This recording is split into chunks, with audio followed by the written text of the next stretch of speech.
Bem-vindos ao debate! Imagina só a seguinte situação num canteiro de obras. Você está lá prestes a despejar 1.000 toneladas de concreto numa fundação milionária.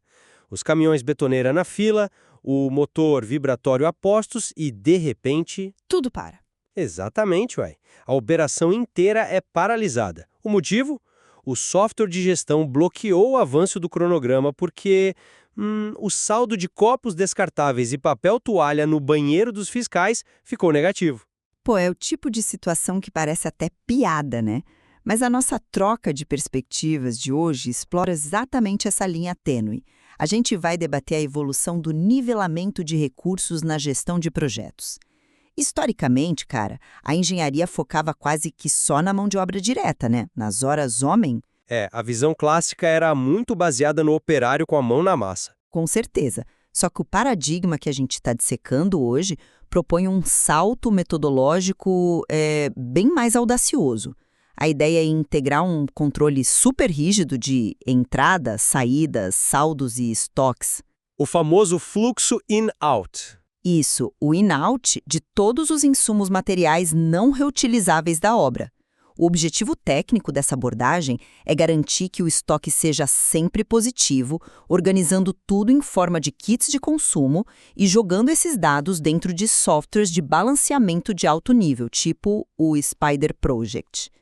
Eu estou aqui trazendo a visão divergente da coisa. E eu sou a voz em defesa dessa teoria. E bom, a perspectiva que eu sustento é que esse controle sistêmico do fluxo de, absolutamente todos os insumos mapeados, desde o cimento até a água potável, é estritamente essencial. Essencial, cara. Todos eles. Todos? É a única maneira, de garantir que o cronograma não vire apenas uma peça de ficção, ou uma literatura técnica que fica lá totalmente descolada da realidade do canteiro. Eu chego por um ângulo bem diferente nessa parada. Eu concordo plenamente com a premissa teórica, saca? De entender a obra como um sistema interdependente onde uma coisa afeta a outra. A genialidade da nova abordagem está aí. Onde eu discordo frontalmente é na aplicação prática disso. Mas por que a aplicação te incomoda tanto? Pô, colocar insumos de subsistência diária sob a mesma lupa de controle algorítmico de um software de engenharia pesado é um exagero burocrático. Para mim, a sincronização entre o suprimento e consumo tem que focar no que realmente dita o caminho crítico. A gente está falando do diesel, do aço, do concreto, não do papel higiênico ou da caneta esferográfica, entende? Nós vamos organizar nossa discussão partindo do conceito mais fundamental que essa nova visão traz, a distinção entre o trabalho direto, que é aquele que agrega valor ao produto final, e o trabalho indireto, que é o suporte. Essa distinção existe, né? Isso é inegável. Sim, claro. Direto e indireto, básico da gestão. Só que não é uma separação absoluta. O trabalho indireto viabiliza o direto. O conceito central aqui é que os insumos se dividem em 4 classes, indo desde a subsistência humana e o controle documental lá na classe 1, até as ferramentas de desgaste e, claro, os insumos que são incorporados à obra, tipo concreto. Certo, as 4 classes que o material-fonte define tão bem. Isso. E se a gente parar um cadinho para analisar com calma, pensa só. Um eletricista instalador, que é a produção direta, e um técnico de segurança do trabalho, que é suporte indireto. Ambos precisam de água potável, né? Sem dúvida. A engrenagem inteira sofre. Daí vem a proposta de organizar esses consumíveis do dia a dia em pacotes. Que a gente chama de kits. Exato. Pense num kit básico de EPI ou num kit de higiene. Inserir isso ativamente no balanceamento do software não é um preciosismo acadêmico. É a única forma estruturada de evitar aquelas rupturas silenciosas. Controlar a entrada e a saída desses insumos de forma integrada é o que mantém a respiração da obra constante. Olha, a premissa no papel é inquestionável. E a visão sobre a realidade do canteiro é muito cirúrgica quando aponta que a dinâmica real adora bagunçar essa gaveta entre direto e indireto. Bagunça bastante, Pô, demais. Pega aquele exemplo clássico do texto sobre o mecânico montador. Num dia, o cara tá lá apertando parafuso e soldando tubulação. Trabalho direto puro. No dia seguinte, a função dele muda para fazer uma inspeção prévia de segurança ou orientar a equipe. Ele vira apoio indireto. A mesma pessoa, o mesmo crachá. Exatamente. A natureza da função gira. Eu assino embaixo dessa visão holística. Onde ocorre a minha ruptura com você é na aplicação desse controle totalitário dentro do software. E por que você vê isso como um controle tão totalitário?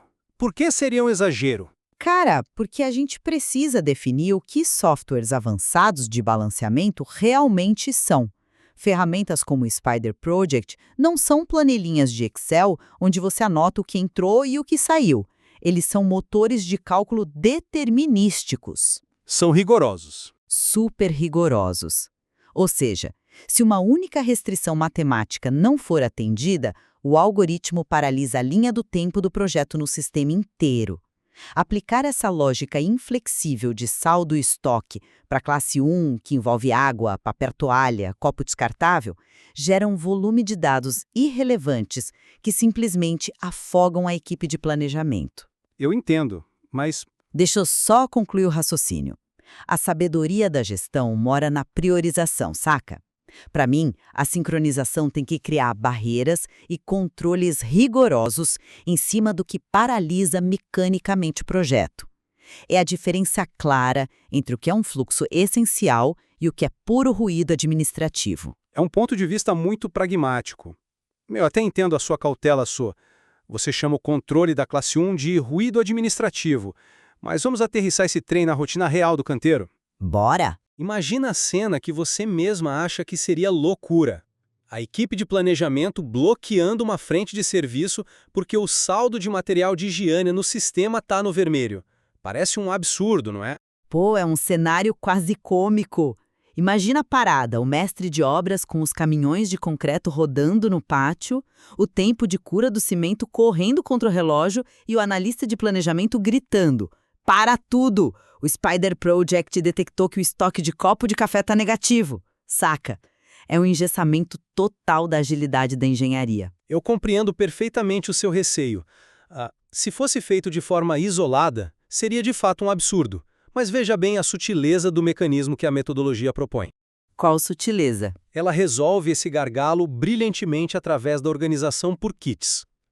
O gestor não vai abrir o cronograma de um projeto multibilionário para dar baixa numa caneta ou num rolo de papel higiênico individualmente. O que ele parametriza é o kit de controle documental, ou o kit de permanência humana, e aqui entra a lógica irrefutável do sistema. Se a equipe indireta, digamos, o topógrafo que vai marcar a frente de serviço, ou o inspetor de qualidade, se eles não tiverem essas condições mínimas de subsistência mapeadas na classe 1, eles não têm permissão nem condição de entrar na área. Tá, peraí. A falta pontual de uma caneta não impede a entrada de ninguém, cara. Sozinha, uma caneta talvez não, mas a ruptura crônica desse suporte sim. Pensa comigo, se o inspetor de qualidade não entra na área de concretagem porque a estrutura de apoio dele ruiu, a equipe direta fica completamente parada e cega. Eles não podem liberar. De jeito nenhum. O servente e o armador não podem liberar o despejo do concreto sem assinatura da inspeção. Logo, garantir o fluxo de entrada e saída da classe 1, empacotando isso nos kits, não é microgerenciamento. Mas parece muito. Botando a complexidade, faz sentido na teoria. Fica super elegante. Mas na hora de colocar isso no motor de cálculo do software, um kit de higiene continua sendo o que a gente chama na gestão de projetos de elemento restritivo de precedência. Bom, vamos explicar melhor esse conceito para quem está acompanhando a nossa troca de ideias. Claro, um elemento restritivo de precedência é, de forma bem simplificada, tipo uma regra de trânsito do cronograma. É o algoritmo dizendo: a tarefa B não pode começar de jeito nenhum até que o item A esteja garantido e checado no sistema. É como um semóforo, né? Exatamente, um semáforo. A minha questão é: a gente precisa de semáforos, óbvio, mas colocar semáforos no cruzamento principal para gerenciar o fluxo de maquinário pesado faz total sentido. O que esse controle de todas as classes de insumos propõe é colocar um semáforo na saída de uma garagem residencial pequenininha. Entendi a sua analogia. Saca? Você trava a fluidez da cidade inteira por causa de um evento muito menor. Você está amarrando uma logística que deveria ser ágil, a logística de compras rápidas da padaria, por assim dizer, a espinha dorsal do projeto. Mas você não acha que ignorar isso simplesmente deixa o projeto vulnerável por trás dos panos? Deixa eu focar no que realmente causa impacto sistêmico. Vamos olhar para o compartilhamento de maquinário, que pega as classes 2 e 3. Um gerador de energia, um caminhão guindaste, uma empilhadeira. Um único gerador pode fornecer energia tanto para os vibradores de concreto da produção, quanto para a iluminação do escritório administrativo de apoio. Sim, o equipamento é compartilhado pelas duas áreas. Exato. E o insumo comum que dita a vida desse equipamento não é o papel da impressora, é o diesel. São os lubrificantes e os filtros. Se faltar diesel, o gerador apaga. Se o gerador apaga, o painel elétrico crítico não é testado. A bomba que tira a água da fundação para de funcionar e o serviço noturno é cancelado. Um efeito dominó pesado. Muito pesado. Esse é o cruzamento principal. O fluxo in-out rigoroso no software tem que blindar o diesel. O resto a gente resolve com fundo de caixa na loja da esquina. Não precisa de uma macro complexa rodando no sistema central para comprar copo plástico. Bom, eu devo admitir que a sua analogia do semáforo é muito didática. No entanto, me parece que esse seu raciocínio esbarra numa barreira muito dura da realidade. A força das regulamentações de segurança e a realidade jurídica que governam um canteiro de obras no Brasil. Como assim?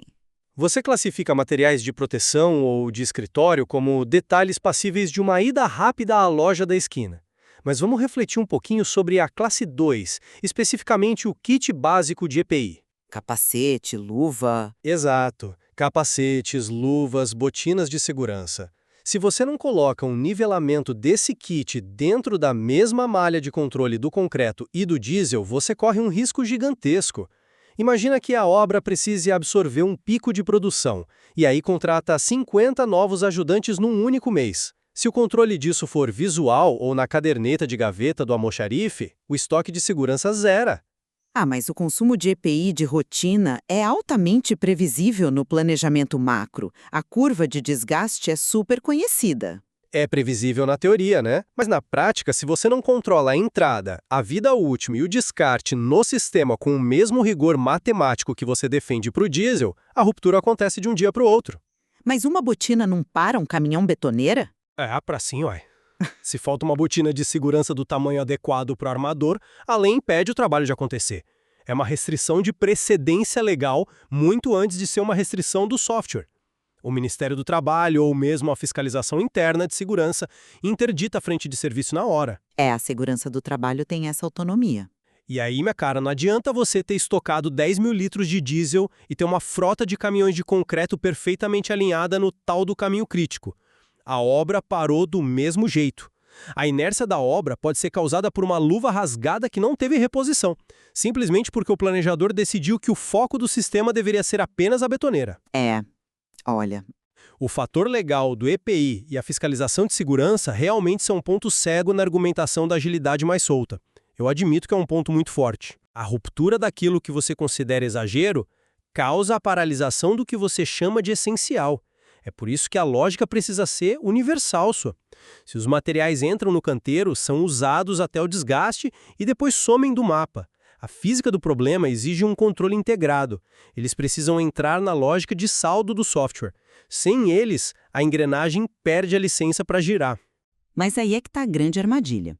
Ao abraçar esse modelo de controle total com tanta veemência, a gente esbarra no que eu chamo de efeito colateral sistêmico. E que efeito seria esse? Você já considerou que ao forçar a ferramenta a engolir tudo isso, você transforma o próprio software de gestão num ditador do comportamento humano na obra? Como assim ditador? Você diz em relação ao trabalho do pessoal do planejamento? Exatamente. Presta atenção nesse desdobramento psicológico e prático da operação. A engenharia, na sua sabedoria de anos, sempre trabalhou com o conceito da curva ABC de insumos. Vamos traduzir isso para o pessoal? Beleza. A curva ABC é um método de classificação, certo? Os itens A são aqueles de alto custo e altíssimo impacto no projeto, tipo as toneladas de aço, o concreto usinado e o diesel. Esses a gente controla com um microscópio. Certíssimo. Os itens B têm impacto médio. E os itens C são aqueles de baixo valor unitário e altíssimo volume de movimentação. Parafusos, pregos, papéis, copos. O que acontece quando a gente ignora a curva ABC e obriga o software a monitorar ativamente a entrada e saída de todos os materiais não reutilizáveis para manter o saldo sempre positivo? A gente cria o que eu chamo de recursividade maluca. E qual seria o impacto prático dessa tal recursividade maluca? O impacto é a fadiga de inserção de dados, cara. A logística vira refém do algoritmo. O engenheiro ou o apontador de campo, em vez de estar lá fora gerenciando o avanço físico da obra, passa horas no container digitando a baixa do kit de consumíveis de informática. Só para alimentar o sistema. Só para garantir que a equação matemática do software não trave o próximo passo do cronograma. E sabe o que acontece na vida real do canteiro quando você exige que uma pessoa controle itens de altíssima rotatividade num sistema tão rígido? Eles encontram um jeitinho de contornar a regra. Perfeito. Eles começam a gerar dados falsos. O apontador, cansado e superpressionado pela meta de produção, simplesmente dá baixa em 100 kits de uma vez no sistema, só para o Spider Project liberar logo a tela de concretagem. E aí, aquela precisão milimétrica que você buscava com a integração total acaba destruindo a confiabilidade de todo o banco de dados. É um risco. Quando você cria um trabalho indireto excessivo apenas para alimentar as exigências do próprio controle indireto, a obra passa a trabalhar para o cronograma, e não o cronograma a serviço da obra, saca? O custo da hora do planejador atualizando o giro de papel higiênico no sistema custa muito mais caro, tanto financeira quanto estrategicamente, do que o próprio material. Olha, você tocou num ponto que me faz recuar e refletir com muita seriedade aqui.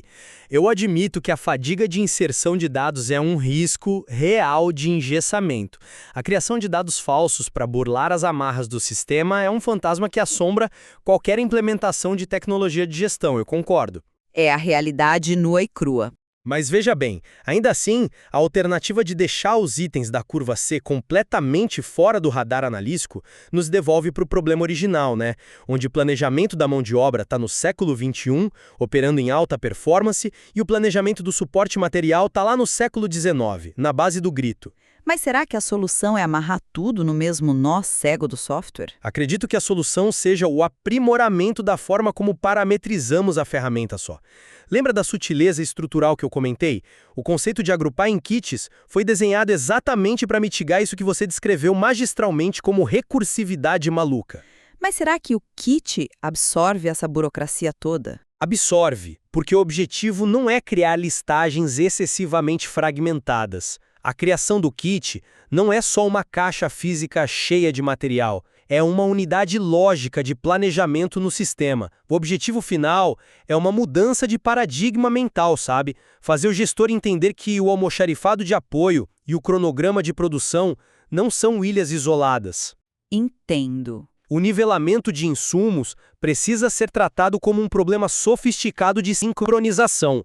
Se o algoritmo exige disciplina para rodar redondo, talvez essa seja a dor do crescimento necessária para a gente sair de vez da cultura do jeitinho na logística. Pô, é um belo argumento, eu reconheço, mas eu volto a bater na tecla da proporção, cara.